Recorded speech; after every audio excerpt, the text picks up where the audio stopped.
Hello, hello, hello! Today I'm here to tell you everything about Bronya, the whale's Ting Yun. I'm sure I don't need to sell you on the fact that Bronya is really good, but I will be telling you why you should be using her the second you get her, and everything you need to build and gear her properly. Bronya is undoubtedly the most useful 5-star when it comes to providing offensive buffs and tempo to a team. Although others like Japard, Bailu, or Welt all provide value through shields, healing, or debuffs, Bronya stands head and shoulders above the rest because of her overloaded kit. Though you could argue that she provides less safety than the other 5-stars, she makes up for it by providing a free turn with Cleanse, a damage buff, and an AoE attack C damage buff on her ultimate. In essence, she is the definition of the saying, the best defense is a good offense. Now, as I mentioned before, she does fit the role of being the all-in-one buffer, which you would imagine means that she is only good when you're trying to play aggressively.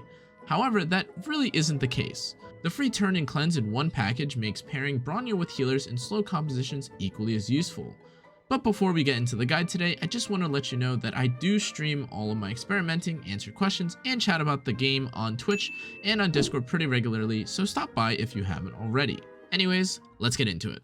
Bronya has a few light cones that feel great to use and some that feel okay to use. For 3 stars, Chorus once again feels like the most basic but versatile light cone since it's just a 12% attack increase across the board. For 4 stars, Past and Future should really be the only choice here for any offensive shenanigans for one simple reason. You don't need to waste any time speed tuning or anything weird like that. It gives an increase of damage for 1 turn, which of course goes nicely with Bronya's ability to constantly spam her skill. Together, Past and Future with combat deployment provides a minimum of 50, sue me if you say it's 49% damage increase alone. Finally, if it weren't already obvious, Bronya's light cone is not just the only 5-star Harmony light cone, it's also her best. In terms of pure value alone, the 30% increase in damage and 1 skill point that you receive from using your ultimate on an ally is just too insane to give up. When stacked together, Bronya's skill, ultimate, and light cone provides something ridiculous like a 100% overall damage increase when completely unleveled. But enough about the light cones. Let's talk traces. Similar to Ting Yun, Bronya is a support who, for some reason, scales with damage when providing her allies buffs. As a result, her traces are decently free to play friendly considering you don't necessarily have to upgrade everything, but it would certainly help the scaling of her skill and ultimate if you do. What I mean by that is upgrading the crit damage traces is still pretty important when you consider Bronya's ultimate scaling. Even though Bronya herself will probably not do much or any damage at all, you still need to invest in upgrading her skill, ultimate, and any traces leading to crit damage stat bonuses in her tree.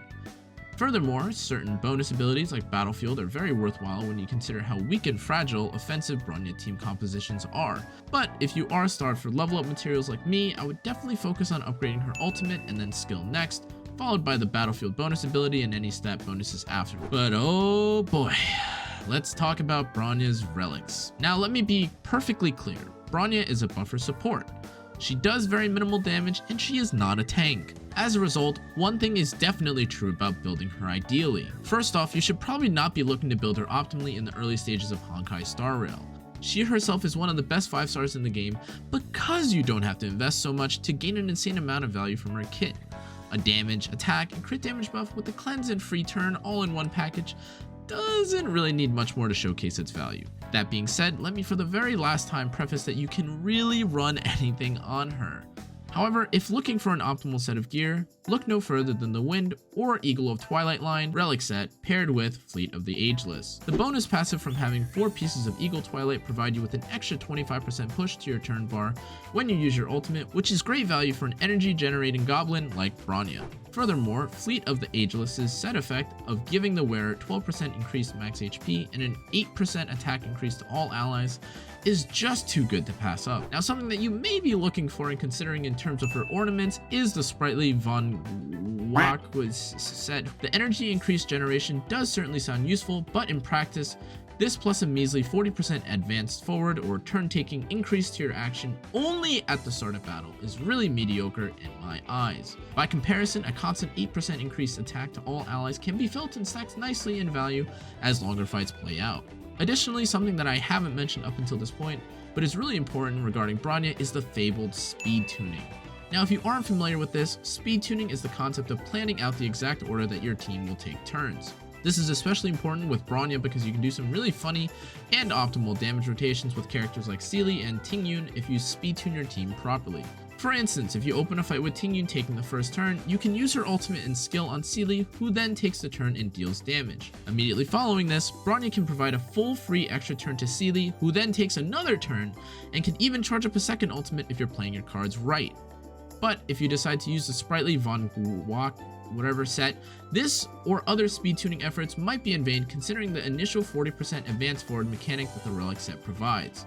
Long story short, it would mess up the tuning. Now, on to the main stats. For Bronya's boot, you want speed main stat, for her chest, you want crit damage, and honestly for her planar sphere and link rope, you probably want some form of defensive stat on the sphere followed by energy regen, or just something additionally tanky on the link rope.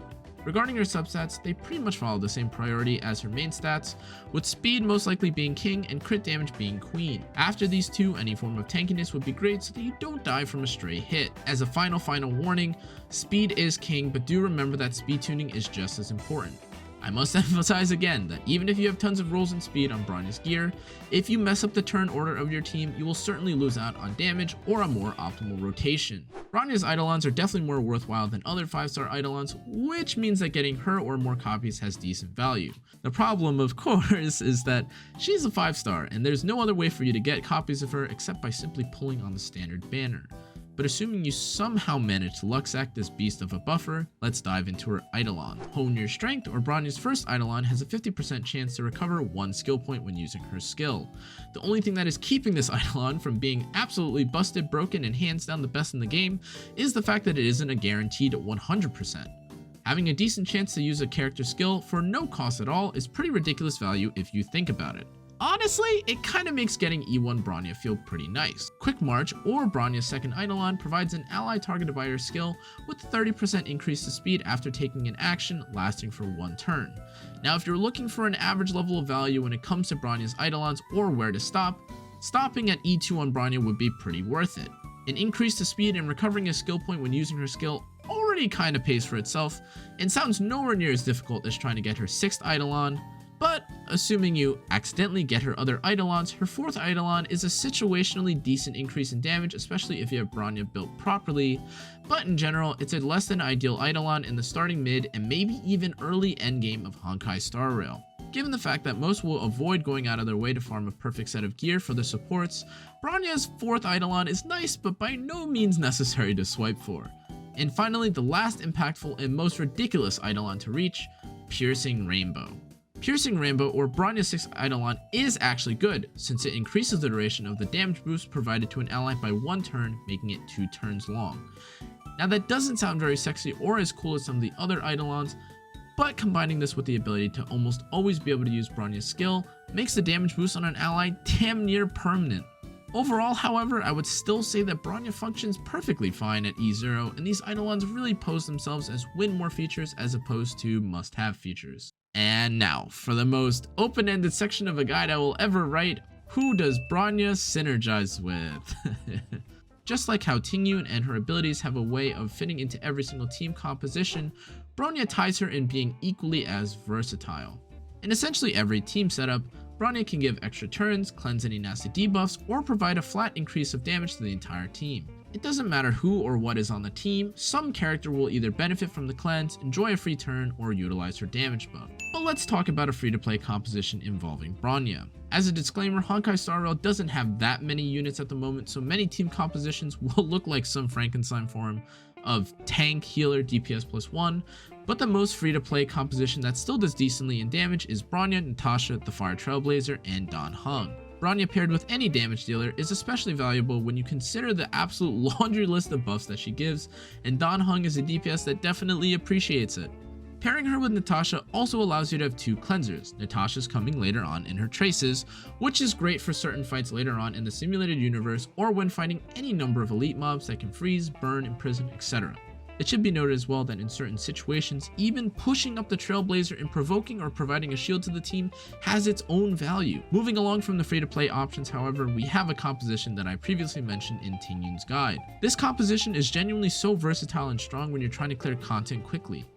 The team, of course, consists of Tingyun, who is the other major buffer in Starrail, Bronya herself, Sealy, the best abuser of Bronya's skill and ultimate, and a flex 4th pick. The final remaining slot is usually occupied by Bailu when you're unsure about how safe the fight will be, but is Pela or even Asta when you're trying to output as much damage as possible. To quickly touch on what the team composition is designed to do, Tingyun uses her ultimate and skill on Sealy. There are then two choices you can make regarding the rest of the turn orders. You can use Bronya's ultimate and skill on Sealy immediately after to then provide an enormous burst of damage, or you can let Sealy take her turn first and provide an extra turn afterward. In general, both are perfectly viable and kind of just depend on what your goal is with the fight. If you're looking to burst the boss as quickly as possible, it makes sense to stack all of your buffs together, but if you need to clear several mobs in a row, you can spread them apart. If you decided to take a debuffer like Pela instead of Bailu, using their skills prior to Sealy's turn would be most ideal.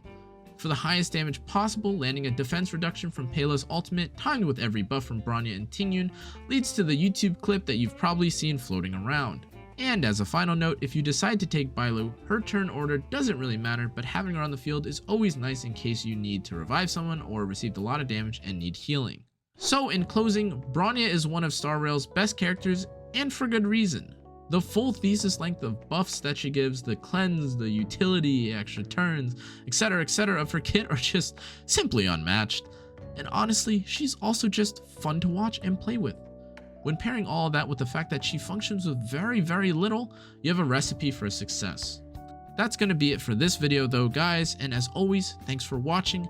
I hope this guide was helpful. Remember to like, turn on the notification bell, comment who you want me to do next, and subscribe, and I'll see you all next time.